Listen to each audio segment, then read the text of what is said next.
I always like to tell artists, when you make an artwork, imagine it living for 1,000 years. And then imagine the institution you want it to live with so that they can help take care of it for all that time.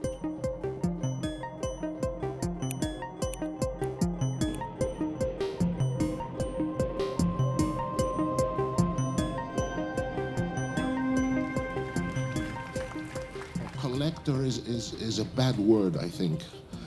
It's somebody who, has made a lot of money, maybe in, questionable ways, and spends it buying great things to hang on their wall and show to their friends.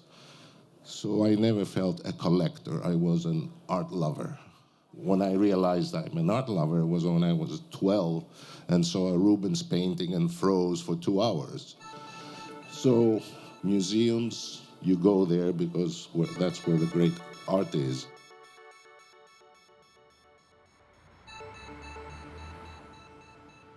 For me, all of my collection, all the works I put together was about my fascination with the human being. Its struggle to create and survive, pursue happiness and success, and leave a mark on this planet. This marvel of the human being is what I tried to express by putting together works by various artists. So all of the works in this section are thinking about artists that are approaching the body from a lens of abstraction. One of the things I also wanted to do with this exhibition is to experiment with different ways of interpreting the collection. As collectors, I think we have a responsibility against the artworks and the artists that made them. Again, I realized how good and important it is for the artworks themselves to be understood, documented, preserved. And I think all this analysis and study and that is being done in places like this is what the works deserve.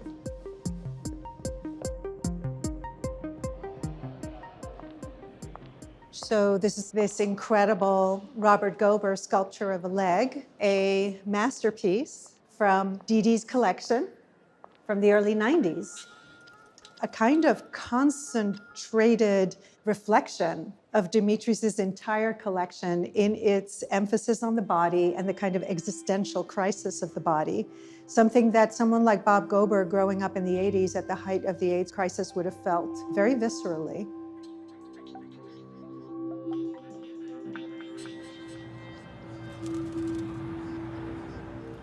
When this gift came in, it allowed us to really pull in so many international voices to think about the myriad ways in which artists have been wildly creative and experimental in making art.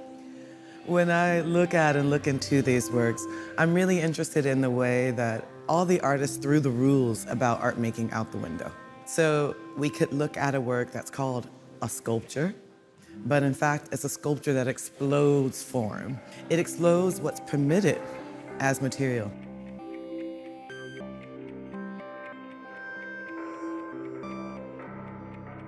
I always try to make a collection with a theme, something cohesive. So just by looking at a work, the feeling that comes out, the feeling that punches you is instant.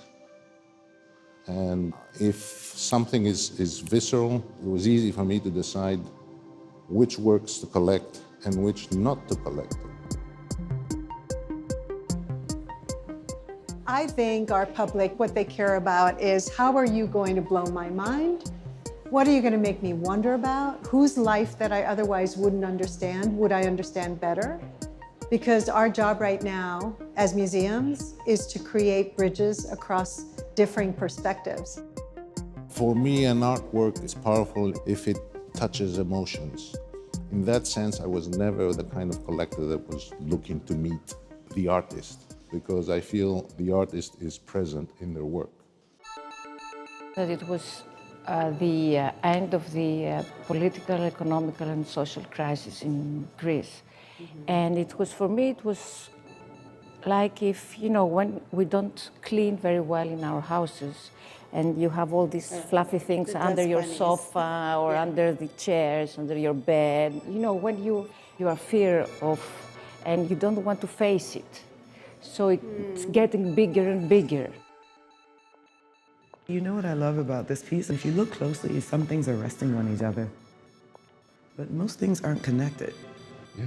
Right? They're in proximity. So this is like very much for me a curatorial practice. Things in relationship to each other, but they don't have to be bound forever. There's always a possibility of rearranging and moving.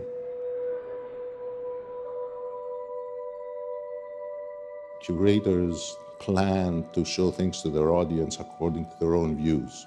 The interpretations of how the collection works are being put in dialogue with other art is one of the most fascinating things that happens in museums of this caliber. Dimitris's gift expands, evolves, and follows on the MCA's founding premise, which is to show, catalyze, reflect the avant-garde. And Dimitris's collection is representative of groundbreaking examples of artistic production from the 1970s through to the recent past, but with a particular concentration in the 1990s and 2000s. A moment which saw the return to figuration. The beauty of his gift is that it fills gaps, but it also doubles down on strengths in the collection. Much of my job is really understanding what is in the collection and what relationships can I build between artists, expected and unexpected. Someone can take exactly all these artworks and create an entirely different story. One of the things that Madeline and I always talked about was thinking about our collection as a useful tool, something that really has to be deployed into the world. And it's a tool for our education as institutions too. One of the things that makes Dimitris's collection so compelling, it resonates with the person who is looking. And the reason is because that person is a body. So there is a ready-made entree into all of the work in Dimitris's gift, because you are human too. We all understand what it means to be human. So the decision to gift has been within me for quite a while. And it was a continuation of this idea that I'm just safekeeping, I'm a custodian of the creativity of artists. As I'm interested in exposing it to a wider public, I thought that it was better to divide it between established institutions around the world so that the works can have the opportunity to be seen by more people and have more dialogues with the work that are already in the collections of these museums. That is something a private individual cannot do. I know from my business experience that working together is hard. Different institutions have their own mentality, but that's where the fascination is, to learn from each other, to get inspired from one another, and I hope this is what happens between you and the MCA in the years to come. Dimitris gave his collection to 2 museums to own in partnership. That means twice the scholarship, twice the opportunity to experience the work by the public, half the storage. Not bad. You know, operationally, more people should do it.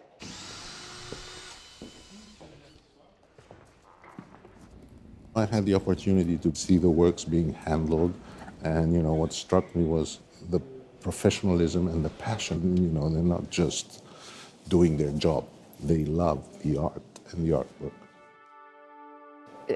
There is not anything more from these fluffy things. We do. You do. I kept a lot. Maybe we could fill it. Maybe we could fill the hole. Maybe we could put there. That might Maybe like if it was going, was dropping on the, I don't know. If you draw a sketch, we could almost think. Okay, yeah. yeah. Dimitris was not afraid to collect works that might fall apart and maybe eventually even disappear. So this is a collector who is thinking about mortality. He is very attuned to the life of the mind and its limits. I was always an art lover. You look around, you don't just see the artworks, you see people engaging, people feeling. And this is, for me, is the magic of art. I never tried to explain it. It exists in every human being, and it's marvelous.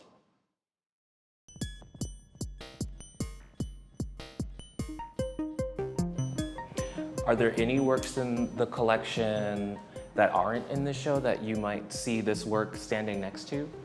I would never curate a show. I curated a collection. I think it has an essence, but I'm glad I don't have to curate a show.